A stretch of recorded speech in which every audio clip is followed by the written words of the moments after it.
اعوذ باللہ من الشیطان الرجیم بسم اللہ الرحمن الرحیم الحمدللہ رب العالمین الصلاۃ والسلام علی سید الانبیاء والمرسلین رحمت للعالمین صلی اللہ علیہ وآلہ وصحبہ وسلم۔ بسم اللہ الرحمن الرحیم الا ان اولیاء اللہ لا خوف علیہم ولا هم یحزنون۔ یہ آیت شریفہ سورہ یونس میں اولیاء اللہ کی شان میں بیان کی گئی ہے۔ اس آیت شریفہ میں اللہ تعالیٰ ارشاد فرماتے ہیں الا ان، عربی زبان میں حرف تاکید ایک ہر آیت کے پہلے ایک لایا جاتا ہے۔ یہاں پر جب اللہ کے دوستوں کی بات ہے تو حرف تاکید دو لائے گئے ہیں۔ الا بھی حرف تاکید ہے اور انا بھی حرف تاکید ہے۔ اللہ تعالیٰ اپنے دوستوں کے بارے میں سب کو آگاہ، اللہ مانے آگاہ ہو جاؤ، متنبع ہو جاؤ۔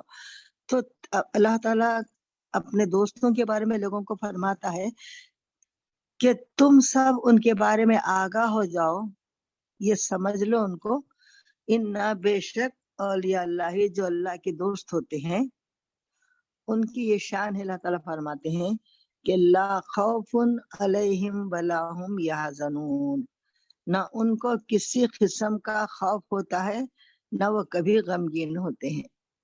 یہ خصوصی صفت بیان کی گئی ہے۔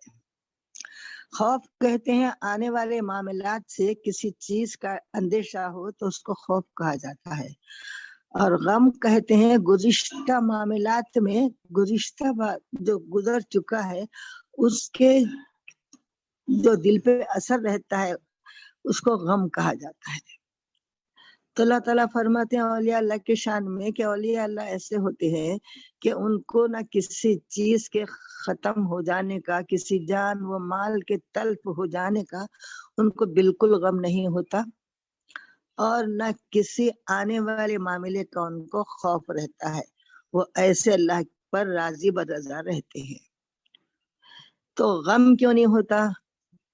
اس لیے ہے کہ غم عام طور پر انسان کو کسی جان کے ضائع ہونے کا یا مال کے ضائع ہونے کا ہوتا ہے۔ تو اللہ والے جو ہوتے ہیں ان کو کسی بھی چیز کا غم نہیں ہوتا، اس لیے کہ وہ اللہ کی مرضی پہ راضی برضا رہتے ہیں۔ بس میرے رب کی یہی، بڑے سے بڑا غم بھی ہو جائے تو بس میرے رب کی مرضی یہی ہے، تو اللہ کی مرضی پر راضی رہتے ہیں، اس لیے ان کو کسی بھی چیز کے ضائع ہونے کا غم نہیں ہوتا۔ اور رہا آنے والا معاملہ، تو آنے والے معاملے میں ہم سب کو بڑا خوف ہے اس بات کا کہ نہیں معلوم ہماری آخرت کیسی ہوگی، خبر میں ہمارے ساتھ کیا معاملہ ہوگا، ہماری یہ تمام باتوں کا ہم کو خوف رہتا ہے، یا دنیا کے بھی کسی چیز کا کہ کوئی خوف کسی قسم کا ہوتا ہے۔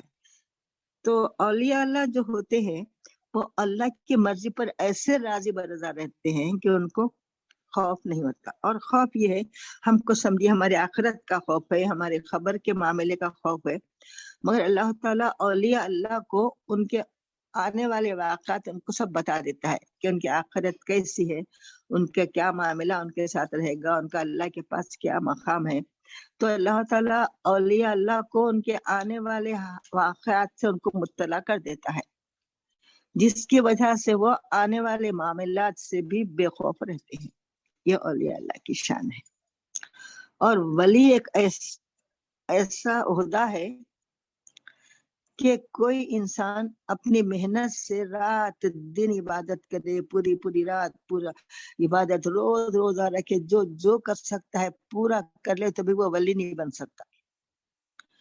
ولا کوئی اپنی محنت سے، اپنی عبادت سے، اپنی ریاضت سے ولی نہیں بن سکتا۔ جس کو اللہ چاہتا ہے اس کو ولی بنا دیتا ہے۔ ولایت ایک عہدہ ہے، اللہ تعالیٰ جس کو چاہتا ہے اس کو عطا کرتا ہے عہدہ۔ جب اللہ تعالیٰ اپنا دوست کسی کو بنا دیتا ہے، اور ولی کے معنی مددگار کے بھی ہیں، دوست کے بھی ہیں۔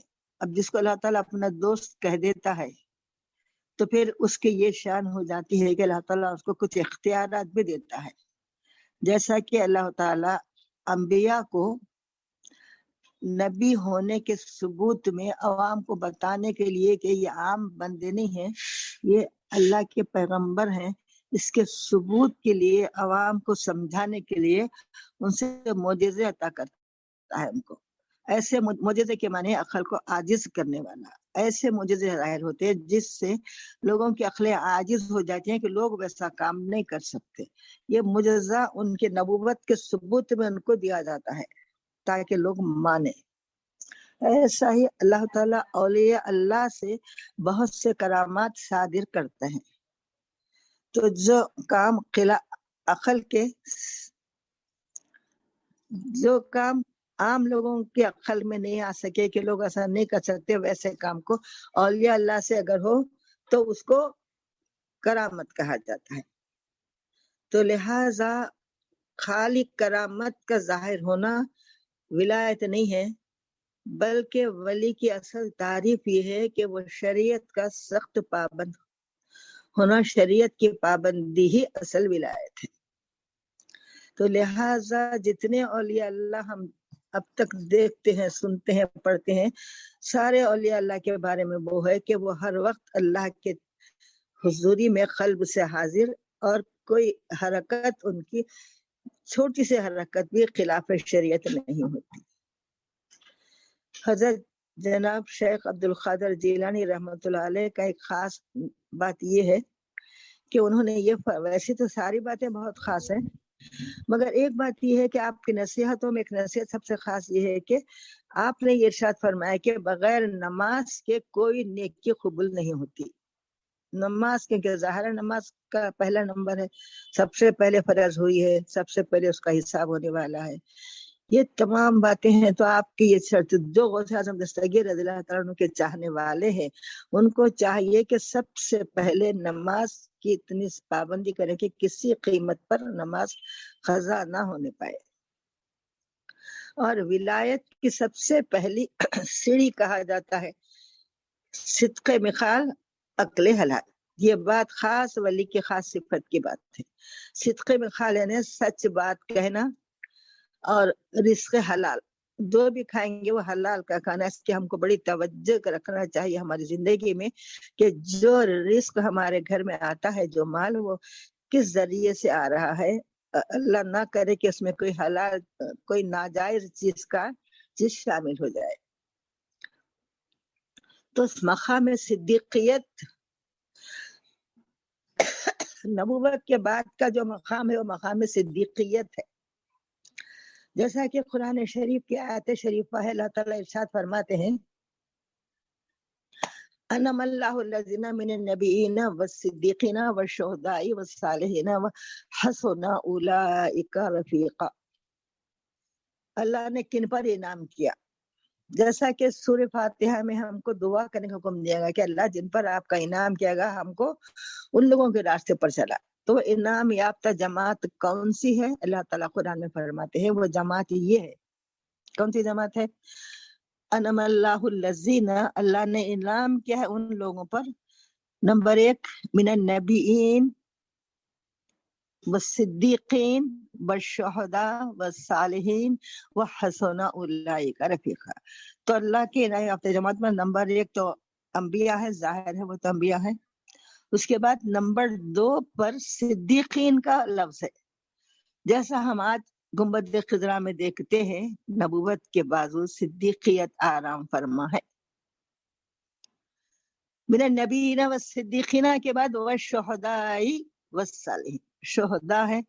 صدیقیت کے بازو شہید آرام فرما رہے ہیں گنبد خضرا میں.